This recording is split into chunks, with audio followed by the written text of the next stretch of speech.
If you look at the red words in the sign that he holds up, they kind of hold some of the answer. Why do bad things, he says, happen to good people? Both the words bad and good assume some kind of moral objectivism by which we know what is bad and we know what is good.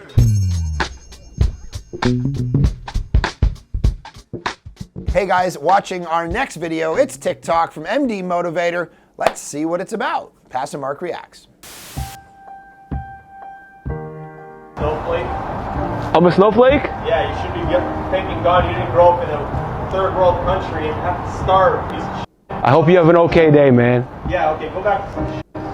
Wherever the hell you came from. Love you, bro. How about kids that die from like cancers or like genocides? There's a great saying that heaven is under your mom's feet. I found the Lord when I was 29 years old, but that was a marriage that was breaking up. I always thought that I couldn't do it on my own. God has blessed me with a new husband that has faith like I do. Obviously, he's asking this massive question. First off, philosophers have obviously dealt with this question. If God is real, why do bad things happen to good people from the beginning of time? And obviously it's been called kind of the rock of atheism, right? It's a difficult question to answer, partly because it's an emotional question. It's like when someone raises the question of hell, and it's like there might be logic to it, but that's not really why they're asking. They're asking because it's an emotional question. Even if it logically makes sense in this way, it still emotionally bothers us. And it will always be such a poignant question for anybody who has suffered, for anybody who has,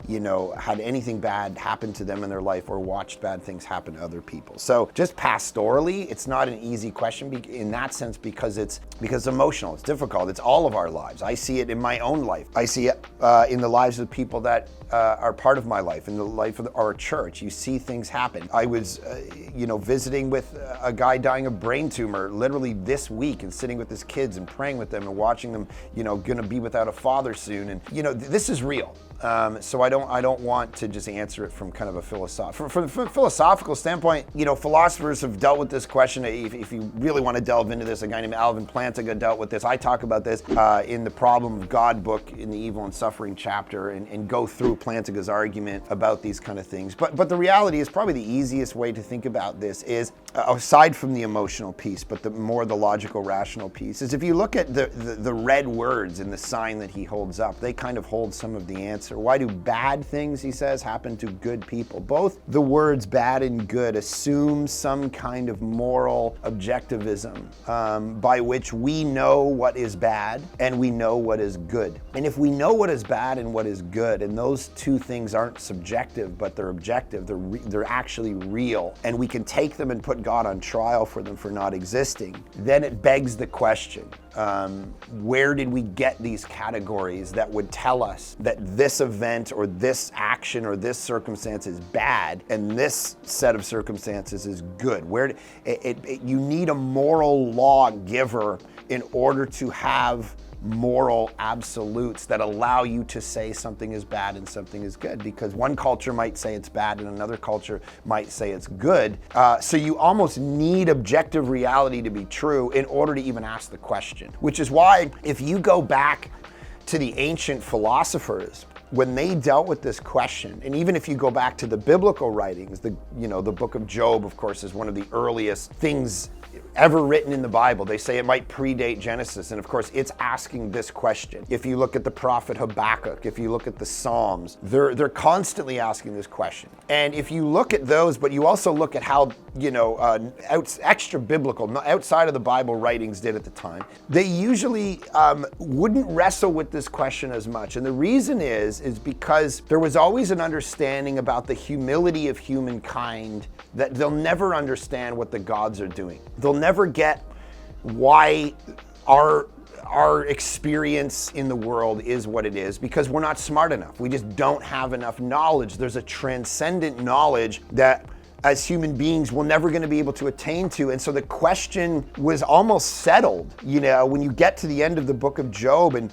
And Job and his friends have tried to theologize about this question for X amount of chapters, and then the answer is God coming in and saying, look, where were you when I made snow, and where were you when I made the leper? Where were you when I created, lightning or whatever? It's like, there's a kind of humility. That's the answer. There's a piece of it that's like, there's a humility that needs to happen in humankind when we ask this question. It was only post-Enlightenment, the Enlightenment period, 200 years ago, that this question actually took really a center stage in the question of atheism, because we started to trust, this is what Charles Taylor talks about, we started to really trust in and emphasize our own reason and rationale, of course, in the birth of the scientific movement and the height of it, and away from theism. And we started really trusting in our own reason and our own rationale and our own minds. And so we were saying we should be able to figure this out. We shouldn't just stop with we don't know, because maybe we are smart enough to answer this question. And this is why it took,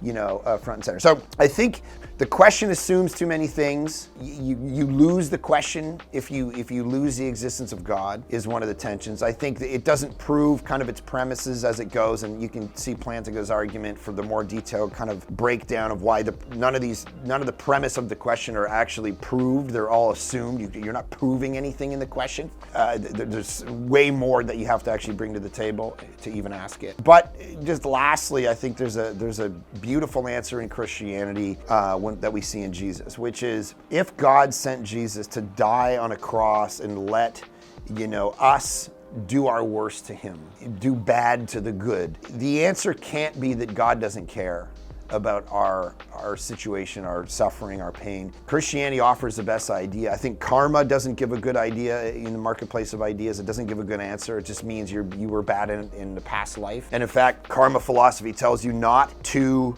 help or relieve the suffering of good people at all.